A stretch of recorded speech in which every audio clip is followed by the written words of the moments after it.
આજે આપણે રીંગણાનો ઓળો બનાવીશું। તો રીંગણા છે તેને મેં શેકી અને ચૂંદી લીધા છે। હવે આપણે ઓળો વઘારવા માટે મરચી છે તે સમારી લીધી છે, લીલા કાંદા પણ સમારી લીધા છે, ટમેટા પણ સમારી લીધા છે, લીલું લસણ સમારી લીધું છે, ધાણા પણ સમારી લીધા છે અને આદું છે તે ખમણી લીધું છે અને લીંબુનો રસ પણ નાખીશું। હવે આપણે વઘારી લઈશું ઓળાને। વઘારવા માટે આપણે તેલ છે તે ગરમ કરવા મૂકીશું।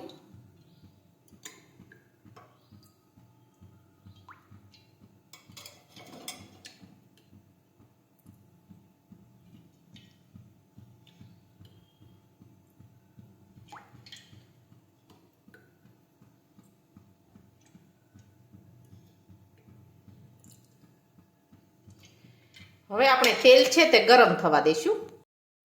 હવે આપણું તેલ છે તે ગરમ થઈ ગયું છે। હવે આપણે તેમાં રાઈ અને જીરું નાખી દઈશું। સમારેલી મરચી નાખી દઈશું, સમારેલા કાંદા નાખી દઈશું,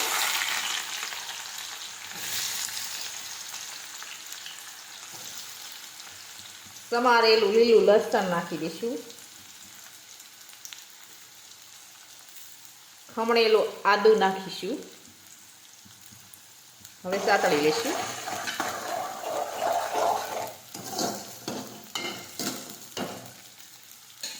હવે આપણે સમારેલા ટમેટા નાખી દઈશું।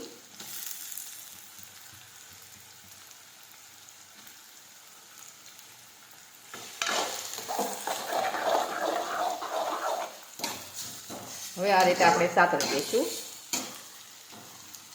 હવે આપણે સડવા દઈશું। હવે સડી ગયું છે। હવે આપણે તેમાં બધા મસાલા નાખી દઈશું।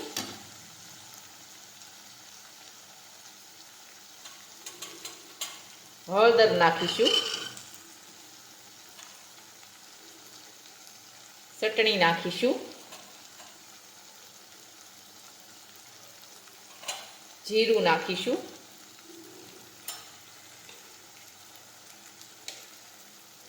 મીઠું નાખીશું, ખાંડ નાખીશું, લીંબુનો રસ નાખીશું।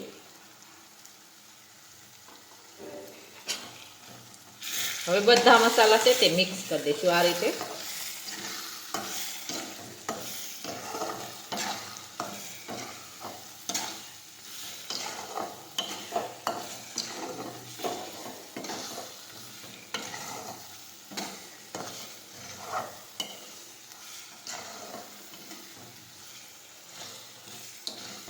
હવે આપણે રીંગણ બાફ્યા છે તે નાખી દઈશું। આજે સૂંદો કરીને તૈયાર રાખ્યો છે તે।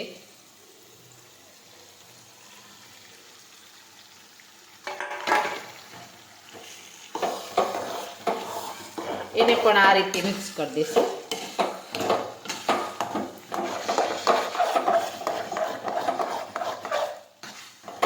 હવે થોડી વાર રહેવા દઈશું। હવે આપણો ઓળો છે તે બનીને તૈયાર થઈ ગયો છે। હવે આપણે ગેસ છે તે બંધ કરી દઈશું। હવે આપણે ધાણા નાખી દઈશું। હવે આ રીતે મિક્સ કરી દઈશું। હવે આપણો ઓળો છે તે બનીને તૈયાર થઈ ગયો છે। હવે આપણો રીંગણાનો ઓળો છે તે એકદમ સરસ બનીને તૈયાર થઈ ગયો છે। અને અમારો આ વિડીયો ગમે તો મારી JK કુકિંગ્સ એન્ડ હેન્ડવર્ક ચેનલને લાઈક કરો, શેર કરો અને સબસ્ક્રાઈબ કરો।